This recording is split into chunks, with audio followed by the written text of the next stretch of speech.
What's up, guys? So today we are going over this developer update that came out. It looks like there's going to be a lot of changes going on. Some of it kind of bad for killer, but you know what? I didn't read it all, just kind of glossed over it. But let's get into it right now, do a deep dive on it. So right out the gate, the thing that I hate is this new survivor item, fog vial. So it does basically exactly what would happen with like the fog crystals in the 2v8 mode, and I think even like last year's Halloween mode, they had that same thing where the survivor throws the fog crystal down. It creates this big dome of fog to break line of sight with the killer. Dude, I mean, it's hard enough dealing with loopers and all this shit. I think it's a bad idea to introduce this new item. There's no reason to make it harder for killers to win chases. It's hard enough with the amount of pallets and window vaults that these survivors have, as well as perks that they have to keep them alive longer. This is just so unnecessary. I would love to hear the reasoning behind this and why they thought that survivors needed to be tilted further into that direction. Alright, survivor item update keys. We'll get through this really quick. Change item charges to refer to individual uses of item rather than the overall time it can be used for. I mean, it kind of makes sense. I think that's more of a positive update. Adjusted the uses for this item to cover the following: channel the key to consume 1 charge and reveal survivor auras for a limited time. Kind of useless. I don't see people bringing in a key to be able to see survivor auras. When near a closed hatch, consume 1 charge to unlock it. Consume 1 charge to quickly unlock a chest and gain an item of rare rarity or higher once a chest has been unlocked with a key.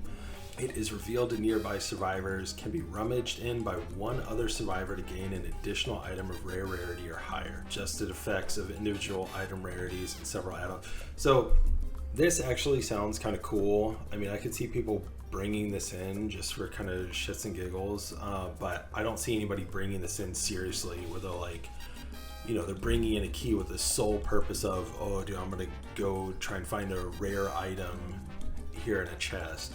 Like, it's just kind of a waste of time. You could be using that time to work on generators instead. Yeah, not the greatest thing, but I mean, at least they didn't make keys, OP or anything like that.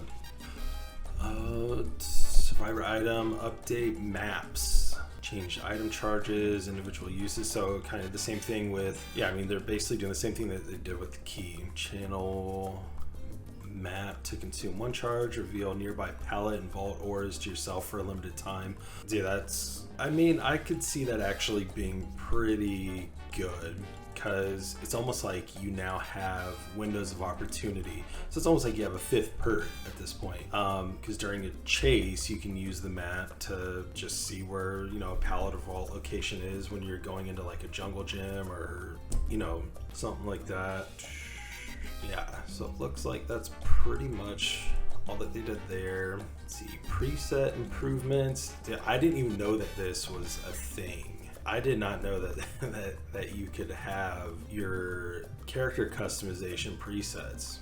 So that's crazy. So anyway, it looks like it got increased to 7. I don't know what it was at before, and we're able to now name those preset classes. Keyboard and mouse on consoles, I mean, that's pretty sweet. I play on PC, but when I was playing on Xbox, it would have been super cool to play, mouse and keyboard. DBD in really every game is so much easier to play on mouse and keyboard than with a controller, in my opinion. I know there are some people that absolutely slay with, on controller. But just my opinion. Custom match improvements. Added hotkey inputs to custom game spectating to switch to the killer's perspective. Added spectators hotkeys representation next to players' portraits to improve usability. Added the option to toggle spectator hotkeys visibility and adjust them in the input binding menu. Added a visual indicator to show spectators who they are viewing.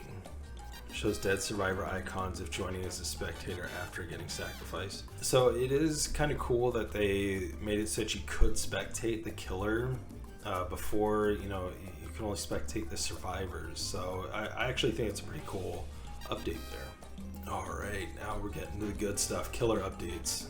Executioner, increased punishment of the damned's range. Absolutely needed it. Increase the duration of rites of judgments, trail, drawing, and trail lifetime. Also really needed. I remember when Executioner first came out, the range was insane. The amount of time that the trail would stay there. It would stay there almost for like the entire match. But now I feel like it only stays there for like 30 seconds or something. It's gone pretty quick. Decrease rites of judgment's movement speed. Don't really like that. I felt like it was already decreased enough. Yeah, I think that was a bad balance. Added haste and endurance effects to survivors saved from a cage. That's fair. Added input buffering to transition from punishment of the damned to rites of judgment. Begin caging or killing a survivor when the prompt is available. Rework. So I don't know what they mean by begin caging or killing survivor when the prompt is available. Seems like, if you can cage a survivor or kill them, I've never had an issue with the prompt not being there. Reworked his add-ons. I would love to see what they actually reworked with the add-ons.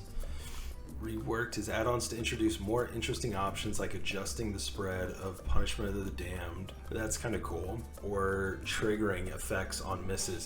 So that's actually really cool. Adjusting the spread of punishment of the damned.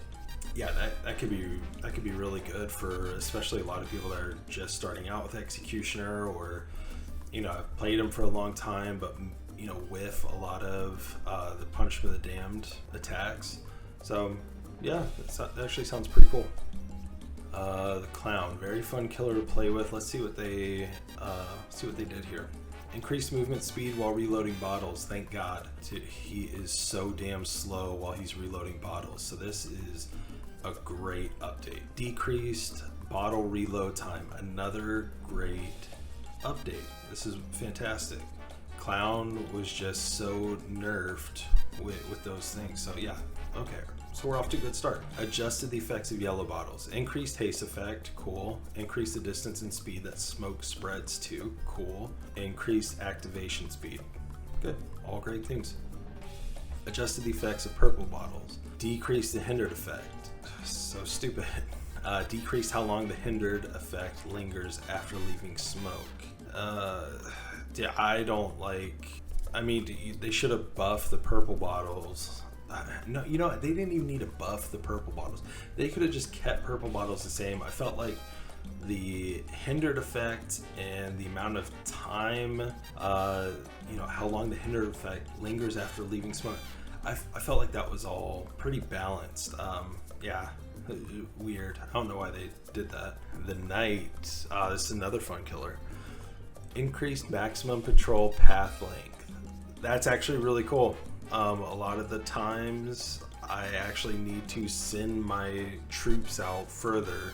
I would say probably about 60% of the time I can't get to a generator that survivors are working on. It stops just short. So that's actually really cool. Increased path drawing speed, acceleration, and strafe speed. Great. Carnifex's standard spawns slower. The assassin and jailer's standards spawn quicker. Yeah, I guess that's cool. It's nice that they're throwing in a little bit more of a distinguishing factors with these guys. Added input buffering to drawing patrol path, adjusted call to arms add-ons. Okay. So overall, it seems like the Knight got a buff. The Pig, increased crouch movement speed. Awesome. Increased speed of crouching and uncrouching. so that you can teabag at light speed. Increase the speed at which the tear radius fades when crouching. Increase ambush movement speed. So, I mean, dude, these are great things for the pig. Pig got a big buff here. Added input buffering to crouching, charging an ambush attack, adjusted several add-ons. Okay, now we are on to survivor perks. Not going into many details here. Updated any means necessary. Updated appraisal, updated better together. So, I mean, they just, all that they're saying is updated, reworked. We've adjusted values on a few perks that had low pick rates to help buff them up. In addition, we've adjusted perks that affect items to make sure they're compatible with this update's survivor item changes. Yeah, I mean, I'm fine with them. I'm fine with them buffing survivor perks within reason. Hopefully they just don't make them OP, but it sounds like maybe it'll make these perks a little bit more appealing to include in your build. So, I mean, it might be fun to play a survivor and play around with these reworked and updated perks. For killer perks, updated Dragon's Grip, updated Franklin's Demise, updated Hubris, Insidious, Overwhelming Presence, Scourge Hook, Hangman's Trick. So, man, I really hope that they did not nerf Franklin's Demise. That's one of my faves. Overwhelming Presence, that could be an interesting one for them to rework. So I kind of wonder what they're going to do with that. Scourge Hook, Hangman's Trick. This is low-key actually a pretty cool perk that I get value off of sometimes. So not all the time, but sometimes, at least once a match, I will get some value off Scourge Hook, Hangman's Trick. Definitely not enough for me to throw it into my main rotation. But yeah, at any rate, this is the latest update that is coming out. Sounds like overall it's good things, but man, this fog vial is going to suck. If you're a killer main, it's going to suck. If you're a survivor, this is like some of the best news. Overall, positive update. And yeah, you guys like the content, like and subscribe. The PTB is coming out tomorrow, I believe. So you bet your ass I'm going to be up in here and I will have a video out, because I've heard that Dead by Daylight is doing a crossover with Walking Dead.